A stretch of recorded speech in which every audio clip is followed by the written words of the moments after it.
দিনকে দিন ভঙ্গুর হচ্ছে চামড়া শিল্প। এজন্য মানহীন চামড়া ও বিদেশি ক্রেতা কমে যাওয়াকেই দুষছেন এই খাত সংশ্লিষ্টরা। আর বিশ্লেষকরা বলছেন, হেমায়েতপুরে চামড়া শিল্পনগরী নেওয়া হলেও তা পুরোপুরি কার্যকরী নয়। আর এতে আন্তর্জাতিক বাজারে জায়গা করতে পারছে না দেশের চামড়া খাত। মোহাম্মদ শফিকের রিপোর্ট। ভীম লিকুইড এক ধোয়াতেই তেল চর্বি সব পরিষ্কার মাত্র 50 টাকায়। পুরান ঢাকার মাদ্রাসাতুল হাদিস প্রতিষ্ঠানটির বার্ষিক আয়ের বড় অংশ আসে কোরবানি পশুর চামড়া থেকে। তবে এবছর ভালো দাম না পাওয়াতে সে আয় নেমে এসেছে 4 ভাগের 1 ভাগে। আমরা মাদ্রাসা কেমনে চালামু?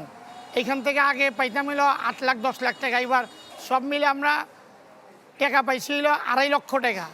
শুধু এই প্রতিষ্ঠান নয়, চামড়ার দাম নিয়ে হতাশ খুচরা ব্যবসায়ীরাও। ন্যায্য মূল্য না পেয়ে কোথাও কোথাও ফেলে দেয়া হয়েছে চামড়া। রাজধানীর পোস্তা ও আমিনবাজারের আড়তদাররা বলছেন, ক্রমেই তলানিতে ঠেকছে চামড়ার ব্যবসা। আমি যে চামড়া এখন কিনছি, এখন উপরওয়ালা জানে এটা কার কাছে বিক্রি করুম, টাকা ঠিক আসবে কি আসবে না এটা আল্লাহ পাকই জানে। আমাদের যে টার্গেট ছিল এই টার্গেটের অর্ধেকও আমরা পূরণ করতে পারিনি। রপ্তানি উন্নয়ন ব্যুরোর তথ্য বলছে, 2023-24 অর্থ বছরের তুলনায় 24-25 অর্থ বছরে চামড়া শিল্পের রপ্তানি আয় কমেছে 10%।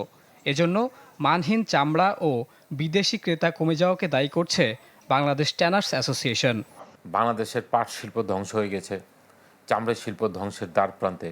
এখনই এটা রক্ষার সময়। এটা কিন্তু শুধু ট্যানারি মালিকরাই ক্ষতিগ্রস্ত হয়নি, ক্ষতিগ্রস্ত হয়েছে সেই মাঠ পর্যায়ে যারা আপনার এইটার সুফলভোগী, অর্থাৎ আপনার এই এতিম মাদ্রাসার হাজার হাজার শিক্ষার্থী।